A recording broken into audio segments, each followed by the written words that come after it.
Hey babe, welcome back to the channel. If you're new here, my name is Anna Maria and I'm a luxury wig styling coach. Today we're going to talk about the 3 biggest mistakes that beginners make when customizing wigs and how to fix them. So jumping right into it, mistake number 1 is over bleaching your knots. You are over bleaching the knots on your lace. And the easiest way that this happens is if you're mixing your mixture and it's too loose. You need to have a little bit of thickness in the mixture when you're stirring it around. You can't add too much developer into it, okay? Because you want to have some thickness to it.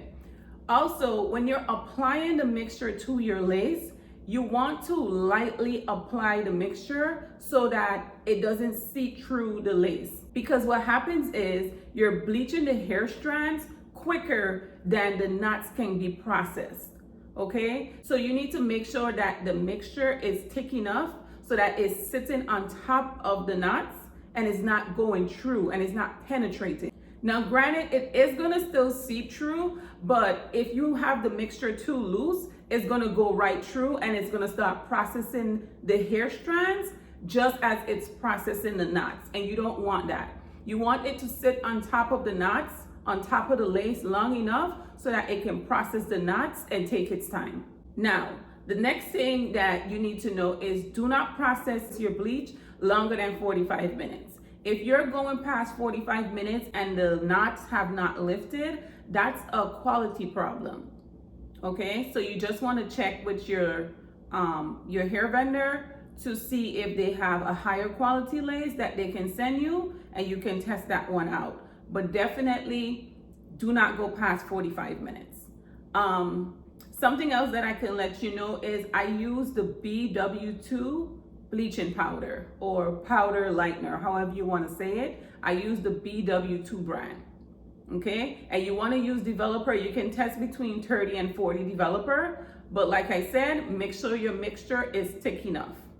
All right, don't press it. I see a lot of people just wiping it on. No, you can't just wipe it on, honey. A lot of people, they wipe it on. When you look for it, it's like messy all around. You can't do that, okay? Take your time and lightly apply the bleach to the lace. All right. So number 2 is under plucking your hairline.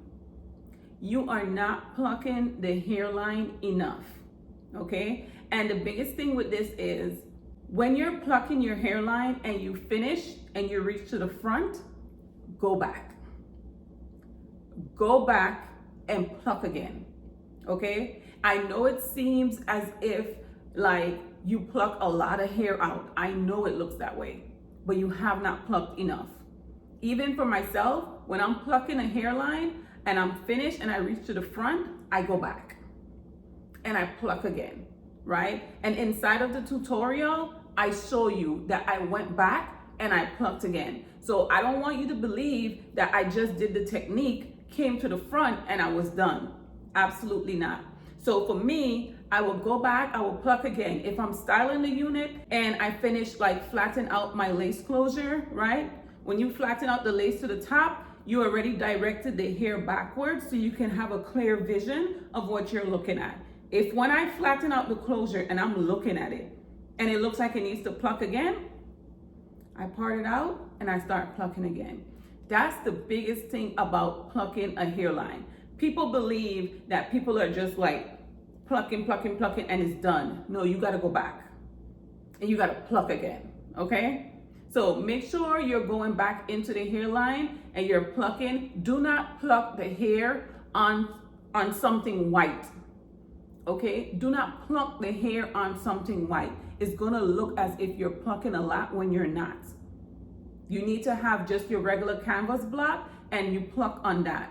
Don't put nothing white underneath it.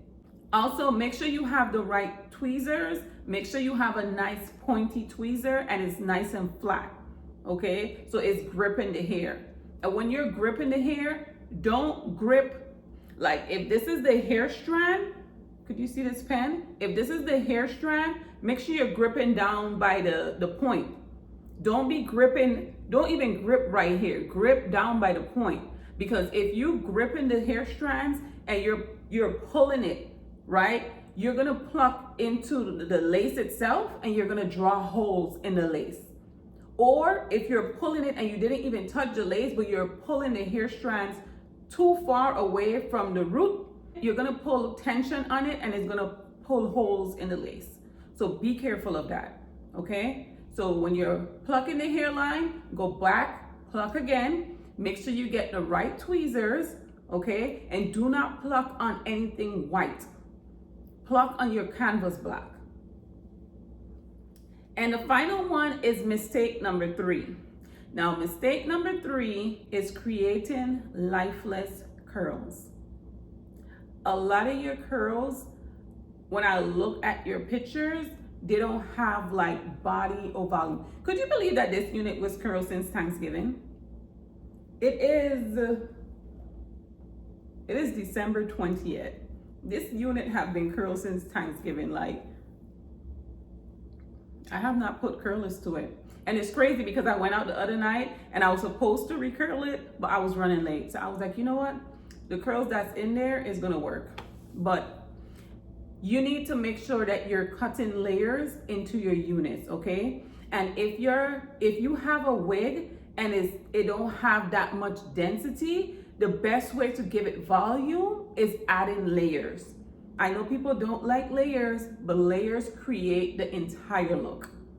Layers, it creates the entire look. So you need to be cutting layers into your hair. And then when you're starting the layers, you want to start from like maybe the chin area, just so you don't cut too short. And then you can always go back and cut it shorter and come down, right? And for me, when I teach you how to cut layers into the hair, I don't teach you with scissors. Because if I'm teaching beginners, which I am, I know you don't know how to hold the scissors and do all of that. That's professional stuff. I'm a cosmetologist. I'm a licensed cosmetologist. I know how it was when I was learning how to use the scissors. So I know you don't want to learn how to use the scissors. I teach you how to cut layers with using a blade, okay? Really simple, really easy. Just make sure that you part into the hair, you take your time and you cut your layers. Starting from about your chin area or on your canvas block, start at the bottom of the canvas block, right? And you start cutting layers from there. Oh, something else. You're adding too much oil to the hair. Stop putting all that oil in the hair. The best time to add oil to the hair is when your hair is wet. When your hair is wet, you add the oil. Of course, the best thing to have is air dry hair, but sometimes we do need to go ahead and blow dry, because when you have multiple wigs to style, sometimes you don't have the luxury of allowing the units to dry, like air dry, okay? So basically, and you can come up with a routine so that you can air dry your units, okay? You can shampoo all your units at night. You get the rack from Amazon and you hang all of them up and you allow all of them to air dry at night, okay? You're gonna have to come up with some type of routine if you wanna make sure your units are air dry.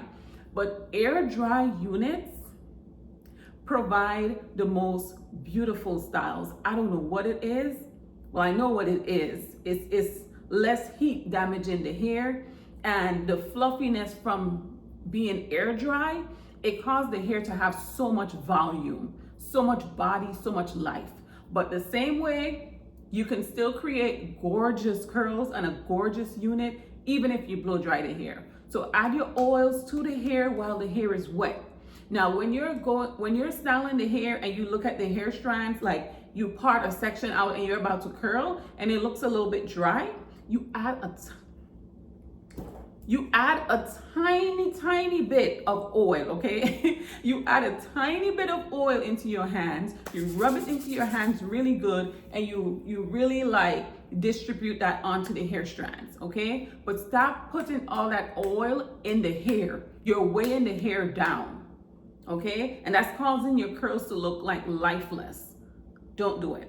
If you follow me on Instagram, I think you know this by now, you need to get a good holding spray. My favorite all-time holding spray is Sebastian Shaper, but I buy the plus, okay? I have bought the regular like maybe 2 or 3 times.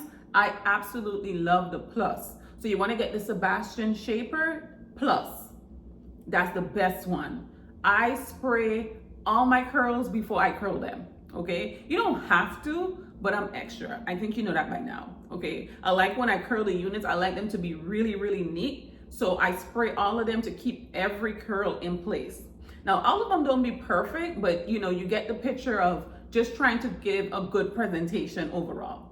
So Sebastian Shaper Plus holds the curls really well. I think it's like, sometimes you can find it for like $20, $22, maybe $17.99, maybe $18.99, but really on average it's like $20, okay? But it's so worth it. So invest into good products.